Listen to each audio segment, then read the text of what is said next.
Her lips which whisper like reeds on the wind, wet with moisture sprung from a well deep within. Whispers, like the petals of an iris, the reedy blossom which weathers and is not trodden down for long. I'm going to pick this up with line 587 from Book 2. It's Orion over there. You can see the belt. Armando the Golden, a sight to behold, unsodden nor tainted by vice. What sight beckons doom, what voice that should boom, though it squeaked and once rivaled by mice. Armando the Just, the face you could trust, but so could the other guy. Stacked like a vault and honest to fault, of evil non-silence could buy. Iconoclastic and somewhat bombastic, what truth would he serve in the end? For gathers and gains would be all in vain should terror rule over the land. For who could foresee where blind honesty would lead, a trick for the devious to play? The quick of the mind you'll fathom in time, your own rules will you ultimately obey.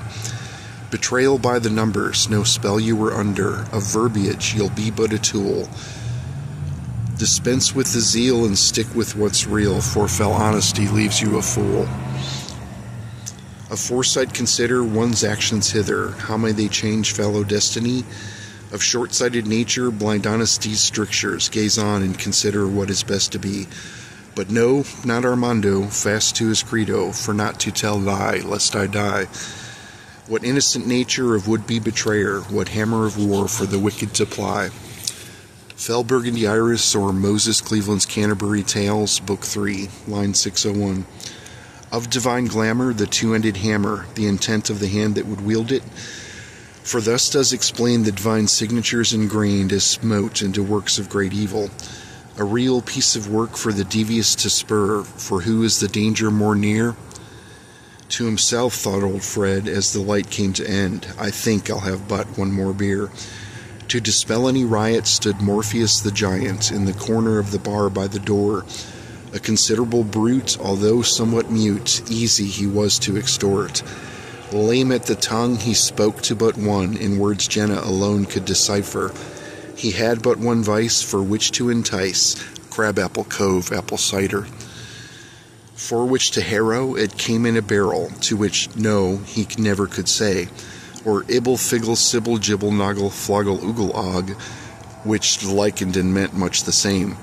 He hailed from far west past the northern rim forest, as oceanside be by the sea, beyond goblin hills and primordial thrills, and wilderlands riddled with peace.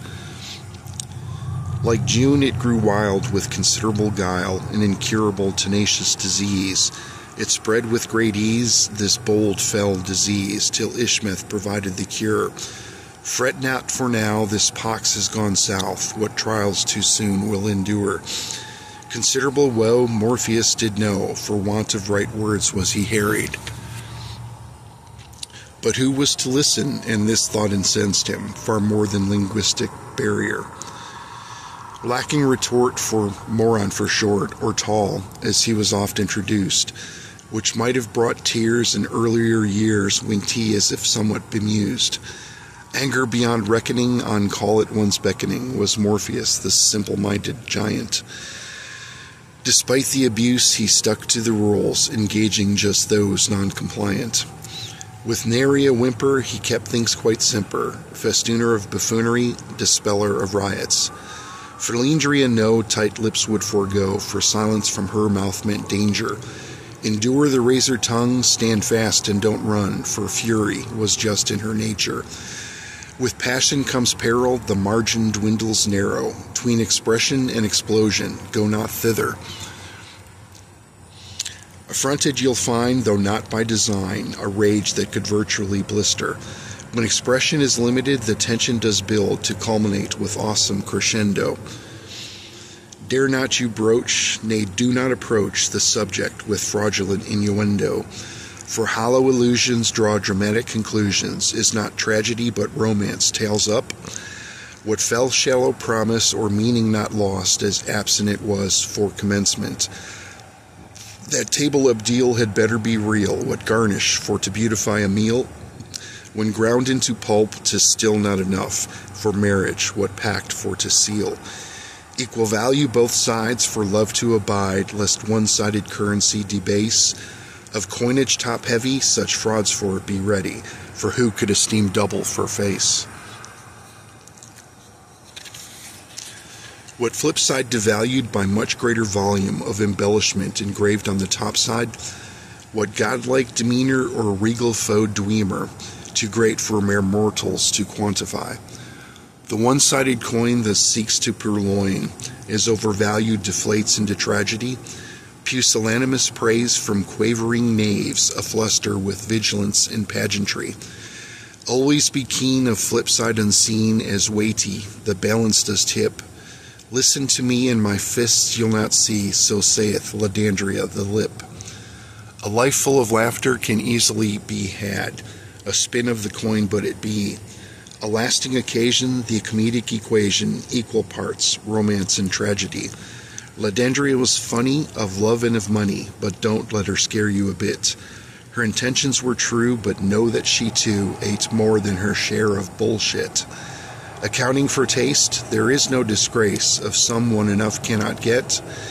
Keep what you can of those near at hand, and know that there is no sure bet. Dark and quite pale, by appearances frail, thin, small-boned, if not brittle, impressions were made which oft anchored jade, considerably lithe, if not little. Not close in line, but of the same vine, was Claudia's near-distant niece. Not similar in appearance, despite distant nearness, or frequent not nearness apiece. What peculiar cant of those who enchant, choppy and guttural, unvain. The forest dialect, for to dissect, the goblin tongue was somewhat sane. To untrained of ear it would like appear, ventured Claudia when questioned on cant, in root Analechleth, where town is but Veth, though V sounds like B in parlance. More closer to seed was goblin indeed, Alechleth with Ramadoan slant. With latter realm broken, the tongue lent unspoken, vague perceptions of a day somewhat distant. Well before our time, indeed even mine, 533 for the fall, 900 years for jargon deaf ears to fall before, indifferent to call. In hushes I'm told that speech near as old is heard in the vileness Drachmar. Perhaps older still, this cant that lacks frill from the bowels of dark and cropped spar. What pinnacle did broach as the earth sank below in the calamity of 533? The stone that was mined became walls in good time, black citadel and fortress to be. Disaster of state for fortress abate, to whom for these ramparts to thank? Amidst chaos considerable he came upon hither, a stranger they called Yorian Frank. Clad all in black, his only companion, a raven, like hued on his shoulder. Young he appeared, with a tendency to leer, though his eyes belied something far older. A duke yet to be, his grandsons would see elevations in power and rank. Yet homes be in ruin, about they lay strewn, what recourse for nature's fell prank? What dynasty to sire to rebuild the empire, to order restored brick by brick? Of this new order, like dark and fell mortar, held fast by stone, heavy and thick.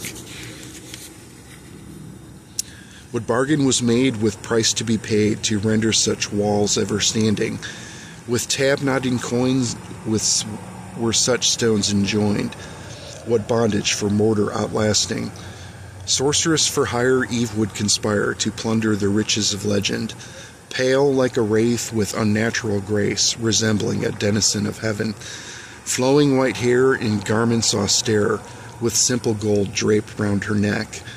The part she resembled, as party assembled, past trials to ponder and reflect. The captain, I'm told, was skilled with his bow, as to the men he commanded, as were the men he commanded. How well would they fare, lest certainty was there, with loyalty the currency demanded. And I'm going on 10 minutes. I think I'll stop there. I'll pick it up with, we'll go back to line 671. Hope everybody has a great day. Thanks for listening if you are. And, yeah.